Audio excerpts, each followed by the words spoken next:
Y bueno, en lo que nos compete a nosotros en este día, pues vamos a compartir la palabra que está en Marcos 9, del 14 al 29.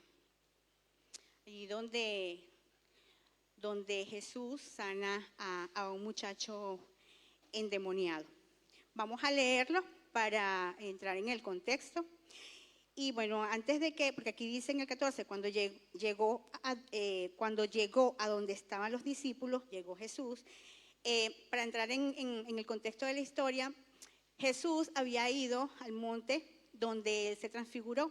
Se había llevado a Santiago, a Juan y a Pedro para que lo acompañaran. Ellos estaban allí, pasó todo lo que muchos saben, si han leído la palabra. Y cuando ellos ya venían de regreso de ese tiempo que tuvieron, aquí donde Jesús encuentra esta situación. Dice el 14, cuando llegó a donde estaban los discípulos, vio una gran multitud alrededor de ellos y escribas que disputaban con ellos. Y enseguida toda la gente, viéndole, se asombró y corriendo a él le saludaron.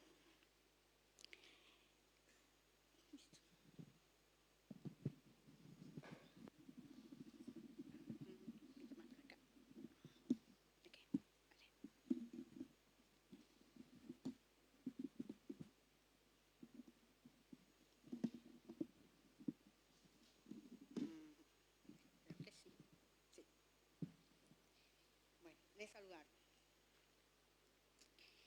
Él les preguntó, ¿qué disputáis con ellos?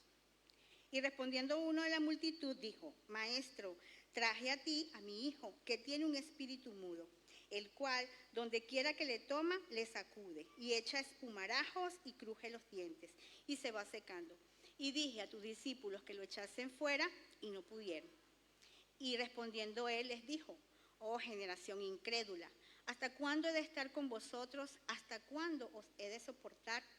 Traédmelo. Y se lo trajeron.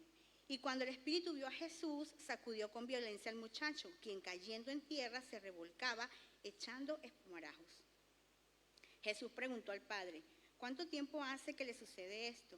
Y él dijo, desde niño. Y muchas veces le echan el fuego y en el agua para matarle, pero si puedes hacer algo, ten misericordia de nosotros y ayúdanos. Jesús le dijo, si puedes creer, al que cree todo le es posible. E inmediatamente el padre del muchacho clamó y dijo, creo, ayuda a mi incredulidad. Y cuando Jesús vio que la multitud se agolpaba, reprendió al espíritu inmundo, diciéndole, espíritu mudo y sordo, yo te mando, sal de él y no entres más en él. Entonces el espíritu, clamando y sacudiéndole con violencia, salió. Y él quedó como muerto, de modo que muchos decían, está muerto. Pero Jesús, tomándole de la mano, le enderezó y se levantó. Cuando él entró en casa, sus discípulos le preguntaron aparte, ¿por qué nosotros no pudimos echarle fuera? Y les dijo, este género con nada puede salir, sino con oración y ayuno. Entonces esta porción de la palabra nosotros la podemos enfocar en 4 puntos. El primer punto, la necesidad de la intervención de Jesús. Esto es esa necesidad ante la incapacidad de los discípulos de echar fuera al demonio, la incapacidad que tuvieron ellos de sanar al muchacho, como lo leímos en el verso 17, ¿verdad? Que dijo que donde quiera que lo tomaban, y el padre fue el que, entre la multitud, él se levantó y dijo, no, es que le traje a mi hijo, y ellos no pudieron hacer nada. Entonces, ante esa necesidad de la intervención divina del Señor, pues ellos no pudieron hacer nada. Y nosotros nos podríamos preguntar, ¿qué pasaría con los discípulos? O sea, ¿por qué ellos no pudieron echar fuera a ese demonio? Porque ellos venían de un tiempo de autoridad que Jesús les había dado. Podemos hacer conjeturas. Posiblemente ellos se estaban enfrentando a ese demonio sin la cobertura, sin estar revestidos de la autoridad de Cristo, de la cobertura de Jesús, ¿verdad? O a lo mejor habían descuidado la dependencia de Él. O posiblemente también pudieron haberse confiado ellos en que podían hacerlo por sus propias fuerzas, porque a lo mejor dirían, mira, ellos venían de la misión que Jesús les había encomendado. que Él los mandó de 2 en 2 a predicar el Evangelio, a sanar enfermos, a echar fuera demonios. Ellos venían con esa efusividad. Oye, Señor, sí, que Él les preguntó, ¿cómo les fue? No, sí, mira, estos demonios salían, nosotros sanamos enfermos. Ellos venían muy, muy alegres. Que en una oportunidad Jesús les dijo que bueno, que no se alegraran tanto por eso, por echar fuera demonios, sino porque su nombre estuviese escrito en el libro de la vida, ¿verdad? Entonces, a lo mejor puede ser que ellos le dijeron al Padre, tráelo, nosotros podemos hacerlo, pero a lo mejor era de boca para afuera, no se sabe qué fue lo que pasó allí, ¿verdad? Nosotros podemos hacer conjeturas, pero sea lo que fuera, definitivamente era evidente que ellos necesitaban la cobertura de Jesús. Eso fue evidente, la presencia propia del Señor. Y particularmente pienso que esto fue un tiempo de enseñanza para los discípulos, un tiempo donde ellos se preguntarían cosas, un tiempo de edificación, se puede decir, para ellos, ¿verdad? Porque se preguntarían entre ellos mismos, bueno, pero ¿qué pasa? ¿Qué nos falta? ¿Por qué nosotros no pudimos? ¿Qué es lo que hay que no pudimos echar fuera ese demonio? Y nosotros también podemos tomar ese tiempo, esa situación, como enseñanza para nuestras vidas, cuando no podemos nosotros enfrentar una situación por nuestras propias fuerzas, por nuestro propio criterio. Y debemos tomarlo como enseñanza, aprendiendo que debemos depender del Señor, debemos depender de Él. Lo segundo es la fe y la necesidad de creer, este punto que podemos enfocar aquí. Y lo podemos ver en el verso 19, cuando Jesús le dice, generación incrédula, ¿hasta cuándo los he de soportar? ¿Y hasta cuándo estaré con ustedes, verdad? Y es en este versículo donde Jesús está haciendo un llamado de atención a la falta de fe. Ahí cuando Él está hablando eso, cuando le dice generación incrédula, Él no se refiere aquí puntualmente a un grupo, o no dice a sus discípulos, no dice a tal persona, no dice al Padre, Él dice generación incrédula. Ahí había una multitud, como leímos al principio, una gran multitud, había muchísima gente. Ahí estaba, por supuesto, el Padre, con su angustia junto a su hijo, estaba allí. Estaba esa multitud que muchas veces habían visto los milagros que Jesús había hecho, había visto los portentos que Jesús había hecho, las maravillas que Jesús había hecho, y estaban allí como simples espectadores, y a lo mejor criticando a los discípulos, burlándose de ellos porque no podían hacer el trabajo. Estaba una disputa allí. Estaban también los discípulos que no pudieron hacer el trabajo. Pero también estaban los escribas, los maestros de la ley, que siempre buscaban ocasión de desprestigiar a Jesús. Ellos siempre imponiendo su religiosidad. Hablando de religiosidad, voy a hacer un break. Yo hace unos días fui al cine con algunas de mis discípulas a ver The Chosen. Fue, pues una odisea, porque cuando llegamos al cine no habían entrado, todas las entradas agotadas de un día para otro. Bueno, qué bien, porque la gente va a ver la historia de Jesús. Pero entonces ahí corrimos, mira que hay entradas en otro cine, no sé qué, tantas peripecias, y ¡pum!, llegamos, gracias a Dios llegamos. Y ahí en la película hay una escena que me llamó la atención, una de tantas, que, no está en la escritura, pero forma parte de la película, donde Zebedeo iba con su hijo Juan, el discípulo. Cuando ya Jesús entra triunfalmente en Jerusalén, pues Jesús se va a otro sitio y va Zebedeo con su hijo Juan, porque supuestamente, en la película, Zebedeo era fabricante de aceite de oliva. Él tenía una prensa, dejó de ser pescador para hacer una prensa de aceite de oliva, y le estaba vendiendo la mercancía a la gente del Sanedrín, a los escribas, a los fariseos, toda esa gente. Y ellos llegaron al sitio donde iban a entregar el aceite. Entonces en la puerta les sale uno de ellos, un escriba o un fariseo, y le dice, con una lista, tenía una tabla, una lista, empieza, ¿que se han purificado? ¿Se han lavado las manos en el estanque, yo no sé qué cosa? ¿No han tocado muertos? No sé qué, taca, taca, taca, taca, taca, taca, taca. Y entonces Zebedeo dice, No, no, no, yo he cumplido todo eso para pasar. Y Juan dice, se queda mirando, se quedó afuera, no entró, se quedó afuera porque ¿cómo van a cumplir tantas cosas? Ahí se ve la religiosidad de esa gente, porque ellos tienen una relación con una religión, no con Dios primeramente, ¿verdad? No una relación íntima con Dios como ellos decían tenerla. Entonces aquí se ve claramente pues la religiosidad de esa gente. Y ellos siempre buscaban la ocasión de hacer caer a Jesús, siempre le ponían zancadillas, siempre le hacían preguntas para que Jesús, para buscar motivos para condenarlo.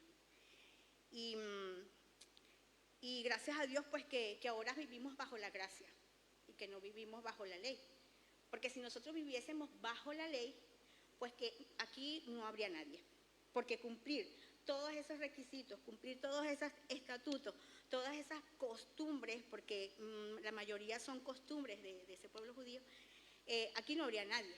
O sea, vivimos bajo la gracia, nosotros podemos pecar, porque pecamos, pero nosotros podemos ir al trono de la gracia del Señor, como dice la palabra, nosotros podemos ir a pedir perdón, nosotros ser perdonados, podemos ser nosotros restaurados y seguir adelante, porque vivimos bajo la gracia, pero no abusar de la gracia, no abusar de la gracia, podemos vivir de esa manera.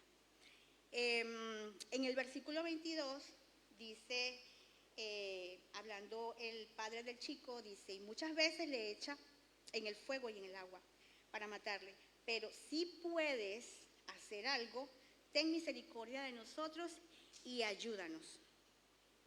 Entonces aquí cuando la desesperación se convierte en un enemigo de la fe, es aquí donde la desesperación ciega y no te deja ver la sobrenaturalidad de Dios en la situación que estamos atravesando. Jesús aquí vemos que no liberó de inmediato al chico, él no lo liberó de inmediato, porque él preguntó primero, o sea, el espíritu inmundo le dio como mira, aquí estoy yo, mira, ese muchacho lo zarandeo, le hago esto, le hago lo otro, mira, yo tengo poder. Pero Jesús, como en otras oportunidades que él echaba fuera esos demonios de inmediato, no, aquí no lo hizo. Él le preguntó al Padre, ¿desde cuándo le está ocurriendo eso? Y le dijo que desde niño. Entonces Jesús se enfocó primeramente en la fe del Padre. Él se enfocó en esa fe. Aunque el Padre creía, porque si no creía no hubiese llevado al Hijo a que Jesús lo liberara, lo sanara. Él creía, pero él tenía sus dudas. Y lo dice aquí, si puedes hacer algo. Él tenía sus dudas. Probablemente se alimentaron esas dudas ante la incapacidad de los discípulos, pues de no echar fuera el demonio. Diría él, bueno, estos se la pasan con él, están con él, comen con él, duermen con él, o sea, y he escuchado que ha hecho milagros, ha hecho maravillas, y ¿por qué no lo pueden hacer? Un poco apesadumbrado. Pues no sé si alguna vez se han encontrado en una situación similar, donde creen que el Señor puede obrar y las circunstancias alrededor hacen dudar, porque los resultados no los vemos de inmediato. Entonces, eso le pasaba al padre. Él estaba en esa situación. Él no vio que le podían ayudar a su hijo y eso lo apesadumbró, eso lo desesperó. Eso le bajoneó más su fe. Y esto lo podemos comparar porque me recuerda también una palabra en Marcos 1:40.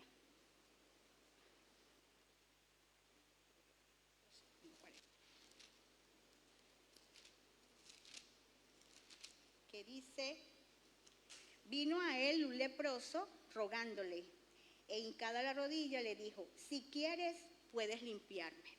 Entonces también ahí hay un poco de falta de fe. Jesús siempre quiere y siempre puede. La cuestión está en la fe, en lo que tú crees. Si tú le crees al Señor. Todo el mundo cree en Dios, o sea, muchos creen en Dios, hasta los ateos, porque para no creer en Dios tienes que tener una referencia. No, yo no creo en ese, pero... el creerle a Él. No solamente basta con creer que Él existe. Tenemos que tener la convicción de que Él hace, que Él es el Todopoderoso y que de allá viene todo, de allá viene todo. Entonces, eso aumenta nuestra fe. En el verso 23, el versículo 23 de nuestra lectura, dice, Jesús le dijo, si puedes creer, al que cree, todo le es posible. Y esta es justo la llave que abre la puerta, la fe. Es la llave que abre la puerta. El que cree todo le es posible conforme a la voluntad de Dios. Porque sí o sí se va a ejercer la voluntad de Dios. Ustedes si recuerdan los tiempos que estamos viviendo en la vigilia, todas las enseñanzas, ¿verdad? Que siempre la voluntad de Dios se va a cumplir. Nosotros oramos, buscamos la dirección del Señor, pero siempre Él va a ejercer su voluntad. Su voluntad es siempre buena, agradable y perfecta. ¿Qué mejor que la voluntad de Dios? El Dios que nos ama, el Dios que nos tolera, el Dios que nos tiene paciencia. ¿Cómo no va a querer Él lo mejor para nosotros? Y es en esa voluntad donde nosotros tenemos que vivir y buscarla. Tratar de indagar, buscarla para hacerla nuestra, ¿verdad? Y en el verso 24 dice, e inmediatamente el padre del muchacho clamó y dijo, creo, ayuda mi incredulidad. Este hombre tuvo necesidad de aumentar su fe. Él creía, pero le dijo a Jesús que lo ayudara a aumentar la fe. La poca fe que tenía él no era suficiente para ver el milagro. Él necesitaba un poco más de fe. Entonces por eso le dijo a Jesús, ayuda mi incredulidad, ayúdame porque no creo fielmente. Y si eso va a ser un impedimento para yo ver la sanidad de mi hijo, para yo ver la liberación de mi hijo, ayúdame porque yo no puedo. Por mis propias fuerzas yo no puedo. Él le dijo que lo ayudara para poder ver ese milagro. Ese milagro es ser evidente, ese milagro de Jesús en la vida de su hijo. Por eso él le dijo que lo ayudara a aumentar esa fe. El punto número 3 en el cual podemos nosotros enfocar esta historia es la autoridad y el poder de Jesús. Como dice el verso 25, cuando Jesús vio que la multitud se agolpaba, reprendió al espíritu inmundo, diciéndole, espíritu mudo y sordo, yo te mando, sal de él y no entres más en él. Es en este momento cuando Jesús interviene, ya después que había tratado la fe del Padre, que ya cuando aumenta la fe es donde Jesús interviene en las situaciones. Primero, mira la fe. Entonces, Él interviene y le llama al Espíritu por su nombre. Él no le dice Espíritu sal, Espíritu mudo y sordo, lo llama por su nombre. Le da una orden, le dice que salga. Y ahí está demostrando Jesús que Él tiene autoridad por sobre todas las cosas. Cuando le dice, yo te mando, como dice aquí en la palabra, dice, yo te mando, Él tiene la autoridad. O sea, al decirle a Jesús eso, el demonio tiene que obedecer. Ese espíritu inmundo tenía que salir. Y solamente con decir en el nombre de Jesús, cuando oramos, cuando decimos, cuando los mismos discípulos a lo mejor dirían, en el nombre de Jesús, déjalo, en el nombre de Jesús, sal fuera, en el nombre de Jesús. No solamente con decir el nombre de Jesús es suficiente. Es importante lo que hay en el corazón y la cobertura que nosotros tenemos de Dios para poder decir en el nombre del Señor. Es aquí donde juega un papel muy importante nuestra vida devocional. ¿Qué estamos haciendo nosotros? ¿Cómo nosotros nos estamos edificando? ¿Cómo nosotros nos estamos preparando? ¿Cómo nosotros nos estamos formando? Tiene que haber una vida devocional, un roce con el Señor. Fíjense que hay una historia en la Biblia sobre unos muchachos, los hijos de un hombre que se llamaba Seba. Eso está en Hechos 19, del 13 al 16.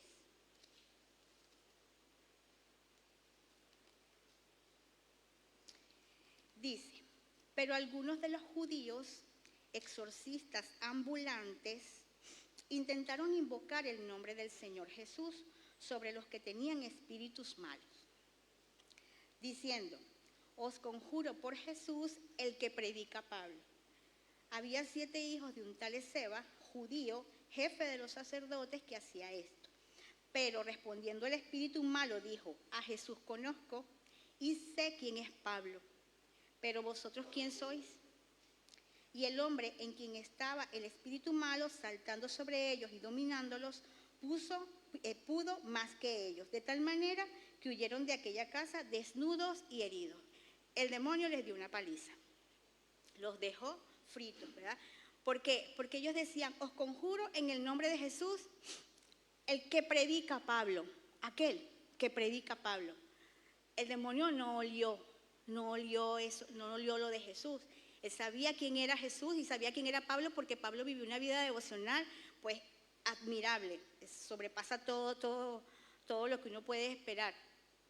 Pero el demonio sabía quién era. O sea, por la manera como hablaba, por la manera como se comportaba, todo lo que hacía, era evidente que Pablo estaba lleno del Espíritu, estaba lleno estaba en comunión con el Señor. Y estas personas, aunque eran hijos de sacerdotes, o sea, no les valió de nada. O sea, no tenían esa comunión con el Señor. Y bueno, y el demonio los batuqueó, los hizo correr. Entonces, todo intento que nosotros podamos hacer, o que querramos hacer, o todo intento en hacer algo por nuestro propio esfuerzo, sin tomar en cuenta la dirección del Señor, eso va a terminar en fracaso. Eso no va a seguir adelante, eso no va a tener buen término, porque lo estamos haciendo por nosotros mismos. ¿Y quiénes somos nosotros? Sin el Señor, ¿quiénes somos? No va a llegar a buen término. Para reforzar esto, vamos a leer lo que dice Juan en el capítulo 15, verso 5. Yo soy la vid, vosotros los pámpanos. El que permanece en mí y yo en él, este lleva mucho fruto, porque separados de mí nada podéis hacer. Así más claro, el Señor no nos puede decir. Separados de Él no podemos hacer absolutamente nada.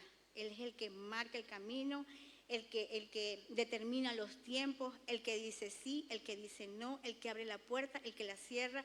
Dios es el que está al frente de todo. Él es el que decide. Y en esa cobertura es que nosotros tenemos que estar.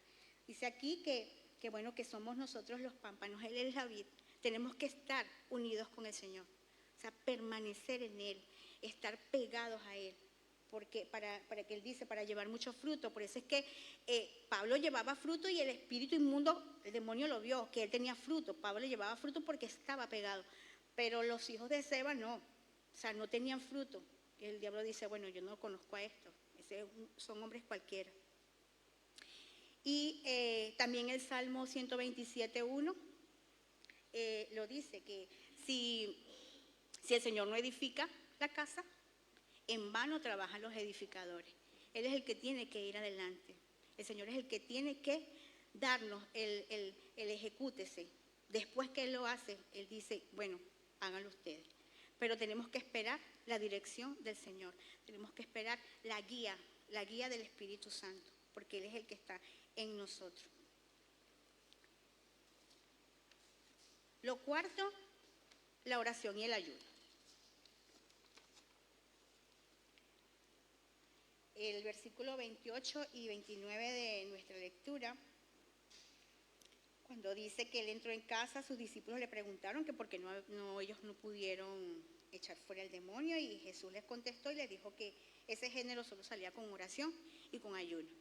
Imagino que el Señor les tiraría su doble sentido allí.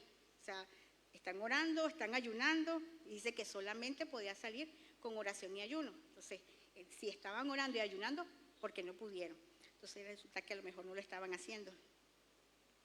Nosotros podemos cultivar y cuidar una relación con el Señor manteniendo una vida de humillación a través de la oración. porque cuando nosotros oramos nos humillamos ante la presencia de Dios. Y con el ayuno y por supuesto con la lectura de la palabra, porque el Señor nos habla a través de su palabra, Él nos contesta a través de su palabra. En la guerra terrenal se ve el enemigo. Países que están en guerra pueden ver sus enemigos y se pueden ver las armas con las que cuenta el enemigo. Y eso es una ventaja porque le permite al otro, pues, poner las estrategias, buscar la manera de combatir conforme a como las armas con que ellos ven, pues. Pero en la batalla espiritual, en la guerra espiritual, nosotros no podemos ver a nuestro enemigo. Existe, sabemos que está, tenemos la convicción de que está, pero nosotros no lo podemos ver. Por eso es que Dios nos ha dado, entre otras armas, estas dos, la oración y el ayuno, que son infalibles para poder combatir esas huestes de maldad, todas esas potestades del aire, gobernadores de las tinieblas, todo espíritu inmundo, todo lo que quiera perturbarnos, todo lo que quiera poner esa piedra de tropiezo para que nosotros no podamos llevar la vida que el Señor a nosotros nos ha prometido, que nos ha dado, y por gracia, porque es un regalo. Y no es que la oración y el ayuno en sí, como tales,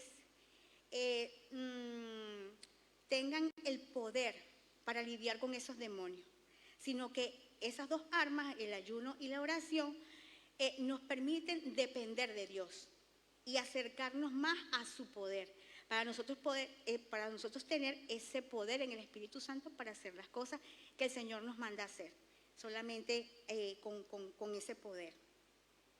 En lo que respecta a la oración, como les dije anteriormente, nosotros nos humillamos cuando nosotros oramos. Nosotros vamos a la presencia del Señor, dejamos nuestro corazón allí. Tenemos que tener un tiempo de intimidad con el Señor, porque no es lo mismo hacer una oración relámpago, una oración flash, que uno ir al lugar secreto, a hablar con el Señor, a mostrar las cosas que uno, a derramar nuestro corazón ante la presencia del Señor. Es un tiempo agradable, un tiempo edificante, un tiempo donde el Señor se muestra. Cuando Él ve la determinación del corazón de las personas, el Señor se muestra, porque es un tiempo deleitoso, porque es un tiempo donde tú conversas con Él y Él te responde, y es un deleite cuando Él responde. No sé si alguno ha tenido alguna experiencia de oración, cuando uno de verdad quiere que el Señor le conteste a uno. O sea, es algo sorprendente, que no sabes si llorar, no sabes si gritar, no sabes qué hacer, salir corriendo, no sé. Pero es un tiempo demasiado sublime, un tiempo pero especial, cuando nosotros nos desprendemos del yo, cuando nosotros morimos al yo y dejamos que Dios haga con nosotros lo que Él quiere.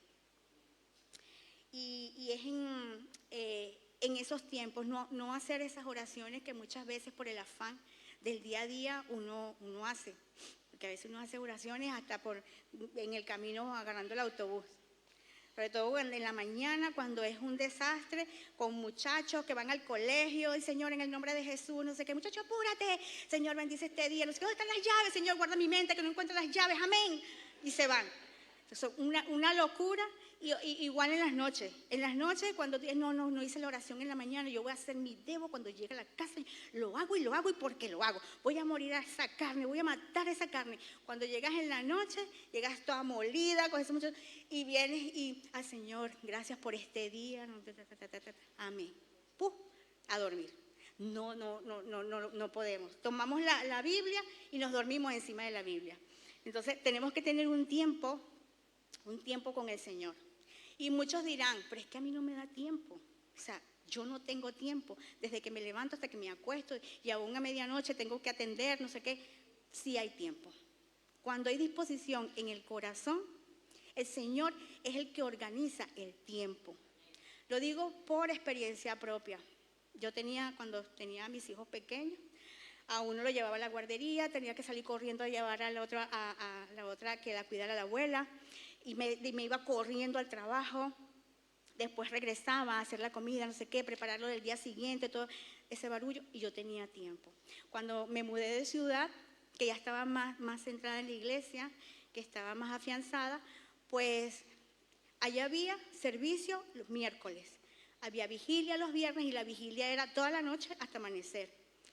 Había servicio los domingos, tenía célula de líderes, tenía mi célula, y me quedaba tiempo para todo. Después pasaron circunstancias, murió mi madre, murió mi abuela y mi padre enfermó. Y todo eso fue, todo fue como acumulándose, pero el Señor me daba tiempo.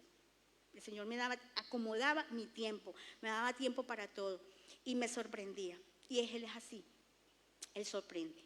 Cuando nosotros tenemos decisiones para con Él, determinación para con Él, disposición para Él, el Señor hace absolutamente todo. Y bueno, en lo que respecta al ayuno, es la dependencia que tenemos nosotros de Dios, el ayuno. No solamente en la parte física, que es la abstinencia de alimentos, sino también en la parte espiritual. Ahí es donde nosotros podemos reflexionar, donde nosotros podemos tener el oído afinado a escuchar qué es lo que el Señor quiere que nosotros hagamos, qué es lo que Él quiere que nosotros, cómo nosotros nos enfrentemos. Es un tiempo de buscar la voluntad de Dios, porque hay que buscar la voluntad de Dios. Yo cuando hablo de ayuno, es una anécdota, cuando hablo de ayuno, yo siempre me recuerdo cuando nosotros estábamos en la iglesia de un pastor, que teníamos una célula, después yo de haber hecho el Conéctate, teníamos una célula y tenía una compañera que estaba recién llegada a la iglesia. Ella estaba pasando su proceso y eso, estaba con nosotros en la célula. Y nuestra líder dice, bueno, vamos a hacer un ayuno celular de una semana, 5 días. Podemos hacerlo desde tal hora y bueno, lo pueden hacer hasta las 5 o 6 de la tarde y ustedes determinan el tipo de ayuno que quieren hacer. Y bueno, ya teníamos la célula los viernes. Y cuando llegó el viernes, entonces ella nos pregunta, ¿cómo les fue en el ayuno, en la semana de ayuno? No sé qué, cada una, no, sí, mira, yo lo hice de tal, me fue tal cosa, no sé qué. Y hubo una que yo sé que yo siempre he contado esto y ella sabe que yo lo he contado, que ella, la que estaba nueva, decía, no, sí, yo hice el ayuno, mira, de líquido, o sea, me tomé mi zumito, mi juguito, no sé qué, pero cuando llegué a la casa, me serví el plato de comida donde le metí el desayuno, la comida y la cena. Ella pero estaba haciendo su ayuno, lo estaba haciendo. Pero es cómico porque nosotros, cómo nos reímos, porque ella muy naturalmente, ¿no? Y cuando llegué a la casa me serví mi plato de comida, a empezar el ayuno al día siguiente. Qué fuerte, de verdad. Y bueno, es esos tiempos donde el Señor de verdad fortalece el cuerpo, fortalece el espíritu. En mi caso particular, cuando yo ayuno, es sorprendente. Cuando pauto un ayuno, porque normalmente es semanal, ya uno se crea hábito, un día a la semana. Y cuando han dicho del ayuno de 21 días, ayuno congregacional o de la célula que hacemos ayuno, pues es impresionante el Señor cómo me sustenta, lo hablo por mí. Porque a mí, cuando estoy haciendo ayuno, a mí no me da hambre y a mí no me da sed. Yo puedo pasar todo el día sin nada, o sea, nada, no me da ni hambre ni sed.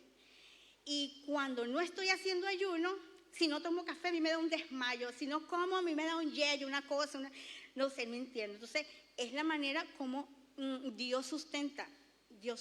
Cuando tú te decides a confiar en Él, Él sustenta. Y los tiempos de ayuno son tiempos especiales, porque siempre el Señor habla en esos tiempos.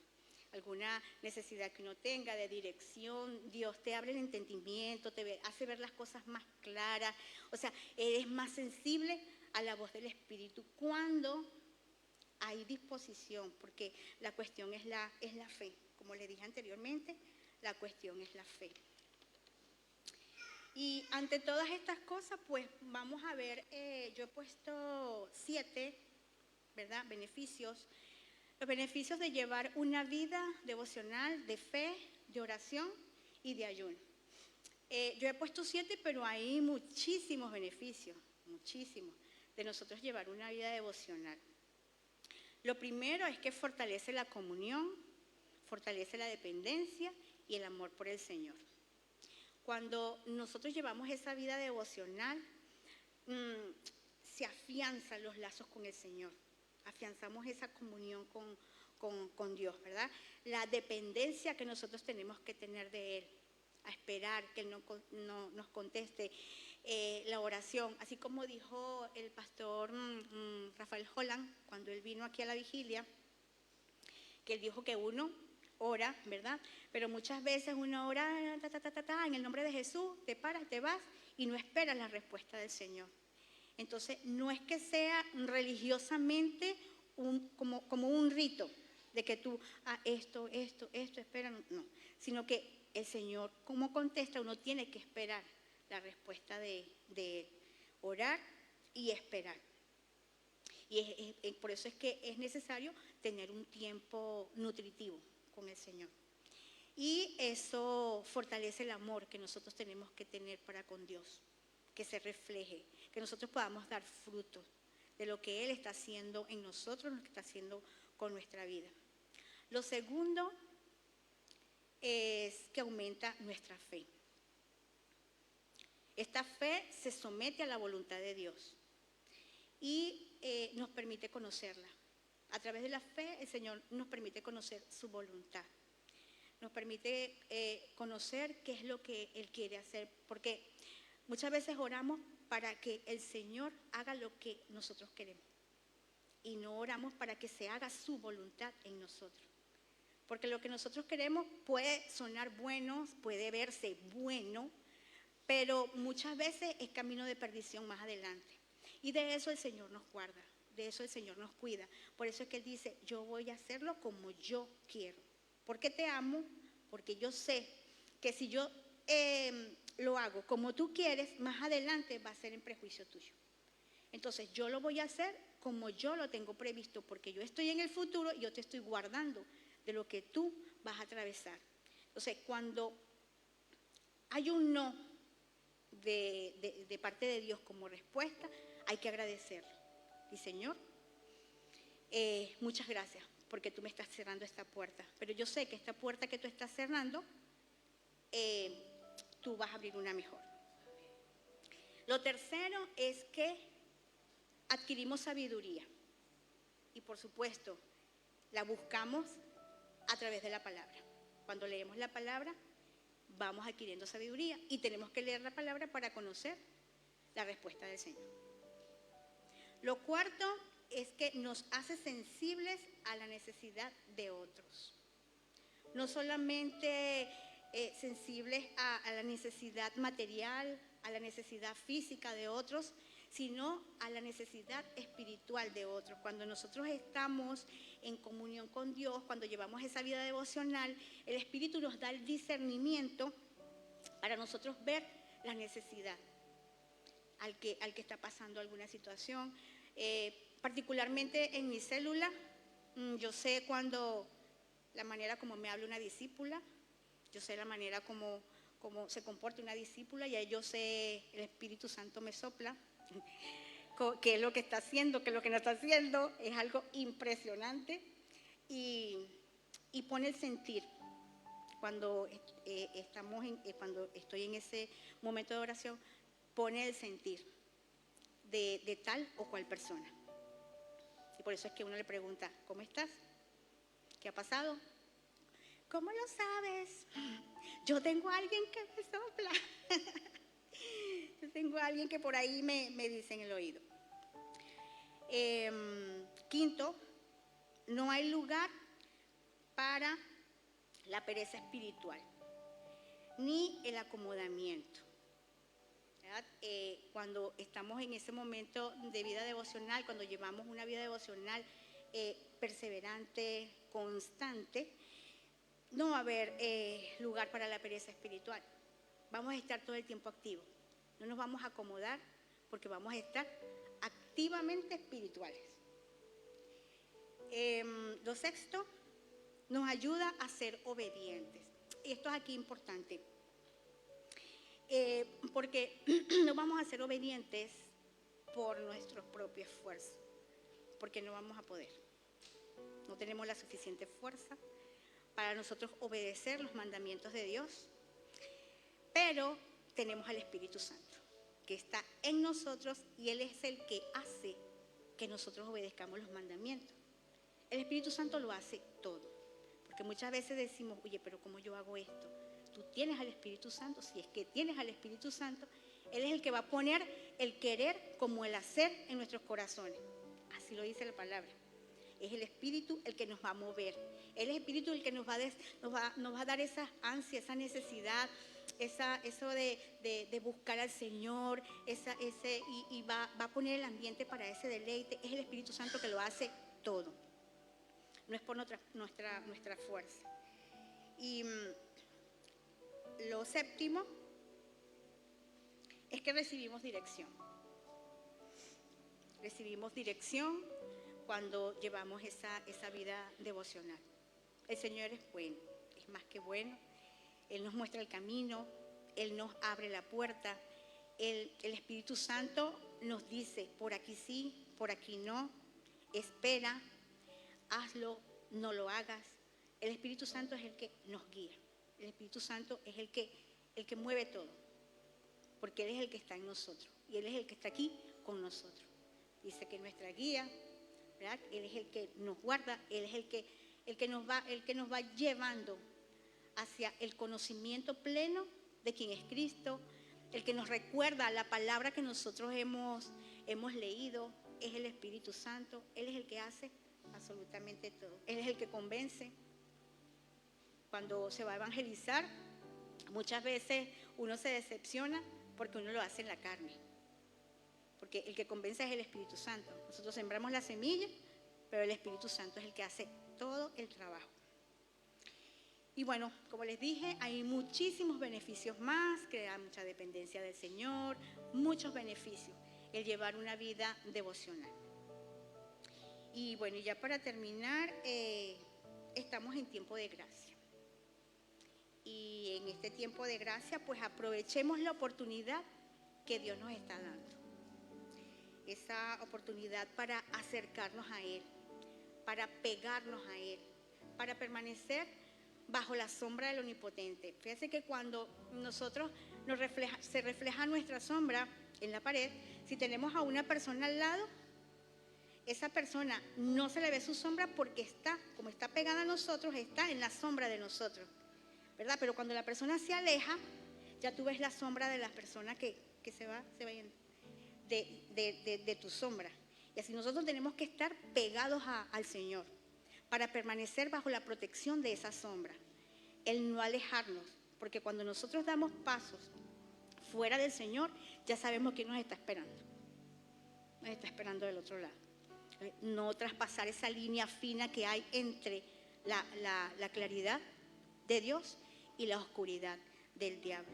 No alejarnos, permanecer, no importa lo que nosotros veamos, porque como vio el Padre, que los discípulos no pudieron echar fuera ese demonio, muchas veces nosotros vemos que la situación no se mejora, sino que empeora, va para menos, o sea, va poniéndose más oscura. Y ahí es donde el Señor se glorifica.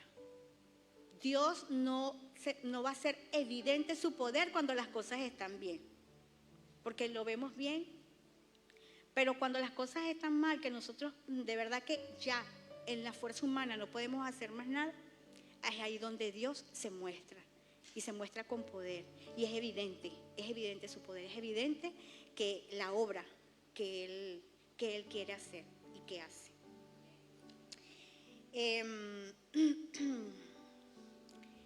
Y también debemos nosotros estar bajo esa cobertura para nosotros poder hacer las cosas que Él nos mande a hacer. Tenemos al Espíritu Santo, que Él es el que hace que nosotros hagamos las cosas. Es la fuerza del Espíritu Santo, no nuestra fuerza. Y lo podemos hacer gracias a la intervención de Él, solamente a la intervención del Espíritu Santo en nosotros, en nuestra vida.